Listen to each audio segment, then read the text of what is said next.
எபிசோட்ல நம்ம இனியா டைட்டா வந்து மாட்டிக்கிறாங்க. போலீஸ் வந்ததுக்கு அப்புறமா இவங்க ஐடிஸ் எல்லாமே செக் பண்ணி பார்க்குறாங்க. இவங்க எல்லாருமே 18-19 வயசு தான் இருக்கு அப்படின்றது தெரிஞ்சதுக்கு அப்புறமா 21 வயசு ஆனதுக்கு அப்புறமா தான் நீங்க இந்த கிளப்புக்கே வந்துட்டு வரணும். ஆனா நீங்க வந்துட்டு இங்க குடிச்சிட்டு கூத்தாடிக்கிட்டு இருக்கீங்க அப்படின்னு சொல்லிட்டு இவங்க எல்லாத்தையுமே வந்துட்டு ஸ்டேஷனுக்கு வந்து கூட்டு போய் அதுக்கப்புறமா அவங்க பேரண்ட்ஸ் வந்து வர வச்சு அவங்கள திட்டலாம் அப்படின்ற மாதிரி வந்துட்டு யோசிக்கிறாங்க.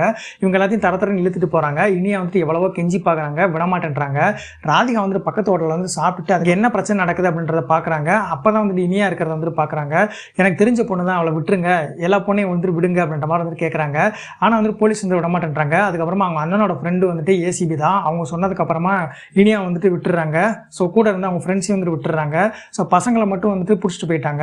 ஸோ அந்த இடத்துல வந்துட்டு பார்த்தீங்கன்னா நம்ம இனியா வந்துட்டு சரமாரியாக வந்து திட்ட ஆரம்பிக்கிறாங்க. உனக்கு அறிவு இல்லையா, உனக்கு 21 வயசு ஒன்றும் ஆகவே இல்லை, அதுக்குள்ளே வந்துட்டு நீங்கள் குடிச்சிட்டு கூத்தாடிக்கிட்டு இருக்கிற அப்படின்ற மாதிரி வந்துட்டு நம்ம இனியா கிட்ட வந்துட்டு சத்தம் போடுறாங்க. செலின் வந்து இனியா கால் பண்ணிக்கிட்டே இருக்கிறாங்க. இனியா கால் அட்டன் பண்ணதுமே ராதிகா வந்துட்டு அதை பிடிங்கிட்டு இந்த மாதிரி நான் ஒரு லொகேஷன் ஷேர் பண்றேன், அங்க வந்துரு அப்படின்ற மாதிரி சொல்றாங்க. செலின் கிட்ட வந்து உன் தங்கச்சியை காப்பாத்தினதே நான் தான், நான் இல்ல அப்படின்னா இனியா வந்துட்டு ஸ்டேஷனுக்குள்ள இருந்திருப்பா அப்படின்ற மாதிரி சொல்றாங்க. அவளுக்கு இன்னும் 21 வயசே வந்துட்டு ஆகல, அவ வந்து கிளப்புக்கு வந்து வரலாமா அப்படின்ற மாதிரி வந்து சொல்லிட்டு இருக்காங்க. செலின் வந்து செம்ம காண்டாயிடுறாங்க. இனியா வந்து திட்டிட்டு நீ வீட்டுக்கு வா பாத்துக்கலாம் அப்படின்ற மாதிரி கையை இழுத்துட்டு போறாங்க. ஆனா வந்து நம்ம ராதிகா பிடிச்சிட்டு உங்க அம்மா இங்க வர சொல்லு, அப்பதான் நான் விடுவேன் அப்படின்னு சொல்றாங்க.